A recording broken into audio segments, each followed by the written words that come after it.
ఈరోజు కొంతమంది వైఎస్ఆర్ కాంగ్రెస్ పార్టీ అధికారంలో లేకపోవడం వలన ఈ పార్టీని వదిలి పక్కన పోతున్నారు. వారి గురించి కూడా కొంచెం మాట్లాడాల్సిన అవసరం ఉంది. ఈరోజు ఏ పార్టీకైనా కానీ కార్యకర్తలే ప్రధానమని అందరూ మాట్లాడతారు.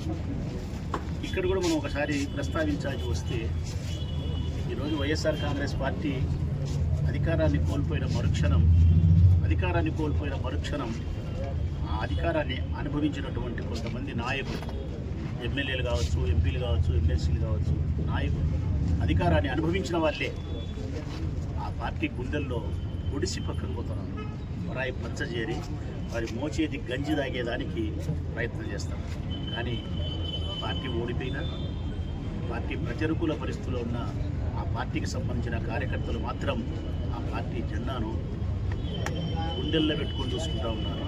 మరి గుండెల మీద తన్నేవాడు నిజమైన కార్యకర్తన, గుండెల్లో పెట్టుకొని చూసుకునేవాడు నిజమైన కార్యకర్తన అనేది ఒక్కసారి పార్టీకి వెన్నుపోటు పొడిచి ఆ నాయకులే ఆలోచించుకోవాల్సిన అవసరం. పార్టీ ఓడితే పార్టీని వదిలిపోయే వాళ్ళను నాయకులు అంటారు. పార్టీ ఓడినా జెండా మోసేవాడిని కార్యకర్త అంటారు. తల్లి సనుమున పాలు తాగి అమ్మను గౌరవించేవాడు కార్యకర్త. తల్లి పాలు తాగి రొమ్మును పిసికే నీచుడు అటువంటి కొంతమంది నాయకులు. మారాలి. రాజకీయాలలో ఇటువంటి పద్ధతుల నుంచి బయటికి రావాల్సిన అవసరం. ఒక స్థిరమైనటువంటి అభిప్రాయంతో, స్థిరమైనటువంటి ఒక సిద్ధాంత బలముతో ఒక రాజకీయ పార్టీ జెండా పట్టిన తర్వాత ప్రతికూల పరిస్థితుల్లో కూడా ఆ పార్టీని బ్రతికించుకునే దానికోసం, ఆ నాయకుని పట్ల విశ్వసనీయతతో నడవడానికి, తిరిగి మళ్ళీ అధికారంలోకి తీసుకురావడానికి, కష్టకాలంలో కార్యకర్తలు, నాయకులు సంరక్షించడం కోసం రొమ్ము అడ్డం పెట్టాల్సిన అవసరం ఉంది. జెండాను భుజానికి ఎత్తుకోవాల్సిన బాధ్యత ప్రధానంగా నాయకులకి ఉంది. ఎమ్మెల్యేలకు, ఎమ్మెల్యే అభ్యర్థులకు, ఎంపీలకు, ఎమ్మెల్సీలకు, ఎవరైతే నాయకత్వాన్ని అనుభవించినారో వారికి ఉంది.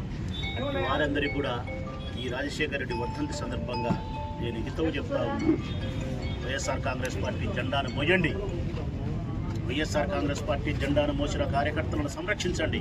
వాళ్ళ ఆత్మగౌరవం కోసం మీరు రొమ్ము అడ్డపెట్టేదానికి ప్రయత్నం చేయడం తప్ప ఆడిపోయేదానికో, లొంగిపోయేదానికో, పరాయ పంచజేరి గంజి నీళ్లు, మోచేతి నీళ్లు తాగడానికి ప్రయత్నం చేయొద్దని అట్టి నాయకులకు హితవు పలుకుతూ, వైఎస్ఆర్ కాంగ్రెస్ పార్టీ నాయకత్వంలో, జగన్మోహన్ రెడ్డి గారి నాయకత్వంలో మేమందరం కూడా సంపూర్ణమైనటువంటి విశ్వాసంతో ఆయన నాయకత్వాన్ని బలపరిచే వాళ్ళమే, ఆయన వెంట నడిచే వాళ్ళమే.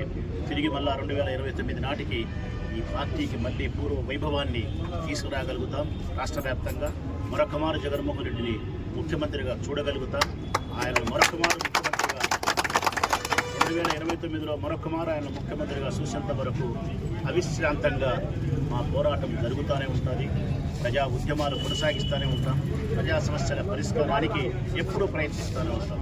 ప్రజల గొంతుకమై, ప్రజల శబ్దమై, ప్రజల హక్కుల కోసం ఈ పార్టీ జెండా నిరంతరం శ్రమిస్తుందని చెప్పి రాజశేఖర రెడ్డి వర్ధంతి సందర్భంగా మనస్ఫూర్తిగా ఈ నియోజకవర్గ ప్రజలకు తెలియజేస్తూ